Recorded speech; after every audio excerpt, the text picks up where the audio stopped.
আসসালামু আলাইকুম। আপনার ফেসবুক আইডি অথবা ফেসবুক পেজ যদি কোনো ওয়ার্নিং, অ্যাকাউন্ট ওয়ার্নিং অথবা আনপাবলিশড হয়ে যায়, কী করে সমাধান করবেন দেখুন। তার আগে বলে রাখি, এইরকম ওয়ার্নিংগুলো কেন আসে।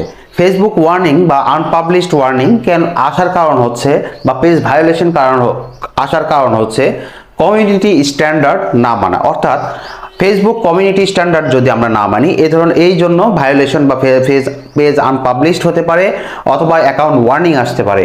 সেই জন্য আপনাদেরকে কী করতে হবে, ফেসবুক অবশ্যই যে ক্রাইটেরিয়া দিয়েছে এগুলো ফুলফিল করতে হবে, জানতে হবে। ফেসবুক যে কমিউনিটি স্ট্যান্ডার্ড আছে, আমি শর্টকাটে বলছি, ফেসবুক কমিউনিটি স্ট্যান্ডার্ডের মধ্যে আপনি কোনো সময় কোনো অ্যাক্সিডেন্টের ভিডিও দিতে পারবেন না, কোনো সেক্সুয়াল ভিডিও দিতে পারবেন না, অ্যাডাল্ট কোনো ভিডিও দিতে পারবেন না, কোনো ধরনের সরকার বিরোধী কোনো পোস্ট দিতে পারবেন না, অথবা সরকার বিরোধী কোনো ধরনের পোস্টের কমেন্ট করতে পারবেন না, কোনো ধরনের খারাপ ভাষা ইউজ করে কমেন্ট করতে পারবেন না। আপনি পারবেন না হচ্ছে কি, যদি ওই যে করোনার টিকা সম্পর্কে কোনো ধরনের খারাপ ধারণা বা মিথ্যা কোনো ধরনের নিউজ ছড়াতে পারবেন না, সরকার বিরোধী কোনো পোস্ট করতে পারবেন না। এগুলো যদি করেন তাহলে আপনার কিন্তু অ্যাকাউন্ট ওয়ার্নিং অথবা পেজ আনপাবলিশড অথবা অ্যাকাউন্ট ভায়োলেশন এগুলো আসতে পারে। তাছাড়া আপনি যদি অন্য কারো কন্টেন্ট আপনার পেজে শেয়ার করেন অথবা পেজের কোনো কিছু শেয়ার করেন, সে কিন্তু রিপোর্ট করলেও এটা আসতে পারে।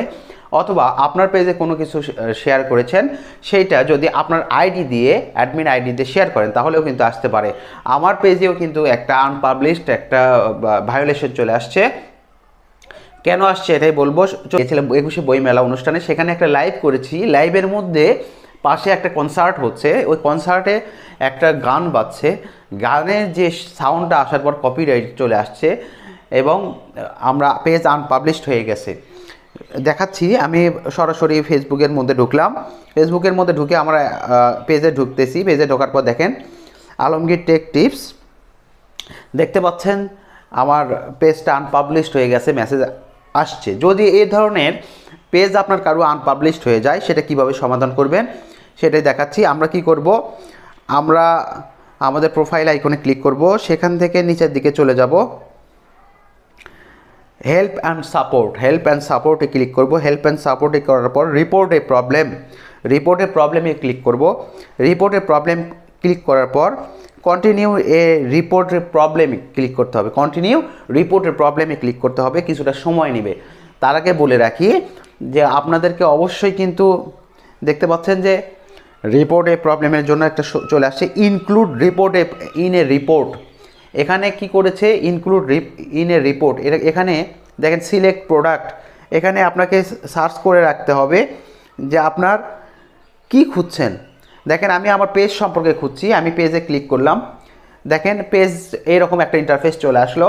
এখানে লেখা আছে describe the issue, attachment, add image. আচ্ছা, ডিসক্রাইব দি ইস্যু এটা কি? ডিসক্রাইব দ্য ইস্যু হচ্ছে আমাকে কি মেসেজগুলো করা হয়েছিল, অর্থাৎ আমি কেন আনপাবলিশড হইলাম, ইস্যুটাকে কি করতে বলছে, আমাদেরকে জানাতে বলছে। এই জন্য এটা আমাকে অবশ্যই খেয়াল রাখতে হবে যে এই কেন করেছে, এটা আমরা অবশ্যই সিলেকশন করে নিব। দেখেন আমি কিছু জিনিস কপি করলাম আপনাদের কথায়।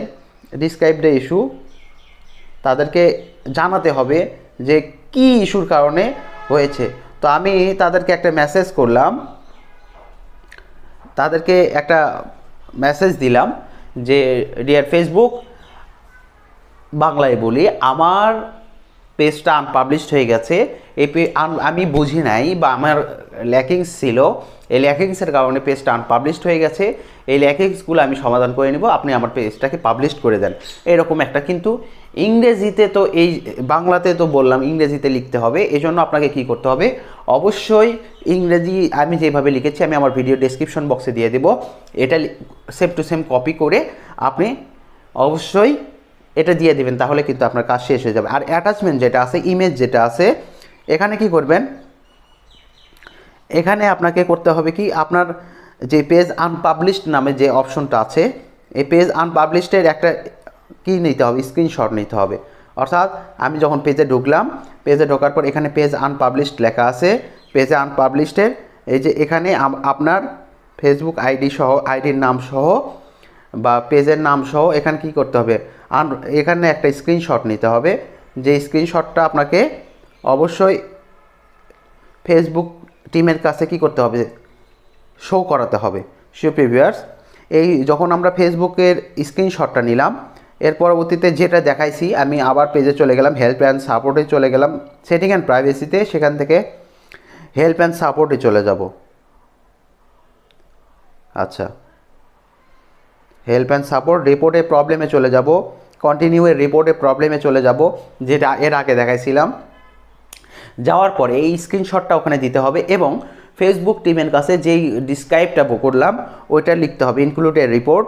তারপর আমরা কি করব, পেজে ক্লিক করব। পেজে ক্লিক করার পর আমরা আগে ইস্যুটাকে আগে কপি করে নিয়েছিলাম, কপিটাকে পেস্ট করি। Dear Facebook, I am loyal. আচ্ছা, এটা চলে আসছে। এখন অ্যাটাচমেন্টে কি করব, আমি অ্যাটাচমেন্টে অ্যাড ইমেজ করব। অ্যাড ইমেজ কি করব, এখনই যে স্ক্রিনশটটা নিলাম যে আমার পেজে আনপাবলিশড হয়ে গেছে, সেটার স্ক্রিনশটটা আমি এখানে দাখিল করব।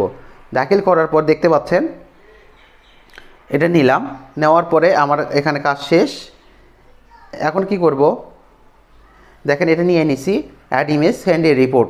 সেন্ড এ রিপোর্ট করলে কিন্তু আমরা সেন্ড এ রিপোর্ট করব, দেখেন ফিনিশিং বাগ রিপোর্ট।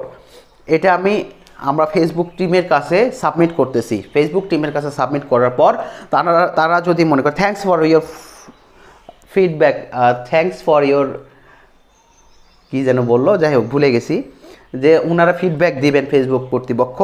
সো আপনাকে এই ফিডব্যাকের জন্য অপেক্ষা করতে হবে। তবে আপনাকে অবশ্যই খেয়াল রাখতে হবে যে ফেসবুকে যখন আপনি যে পেজটার সমস্যা মনে করছেন, এই ফেসবুক পেজের সেটিংগুলো ঠিক করে নিতে হবে। অর্থাৎ এখানে আরও কিছু কারণে আপনার আনপাবলিশড হয়ে যেতে পারে, যেটা হচ্ছে আপনি যদি টপিকটা মিস্টেক করেন, অর্থাৎ যে টপিকে আপনার পেজ, সেই টপিকে আপনাকে ভিডিও বা ক্যাটাগরি বা ডিটেলস রাখতে হবে। এগুলো ঠিক করে নেবেন এবং তার পরবর্তীতে আপনি কি করবেন, ফেসবুক টিমের কাছে একটা রিকোয়েস্ট করবেন, একটা আপিল করবেন, তাহলে আপনাকে ফেসবুক টিম আপনার আনপাবলিশড টিম পেজকে পাবলিশ করে দিবে।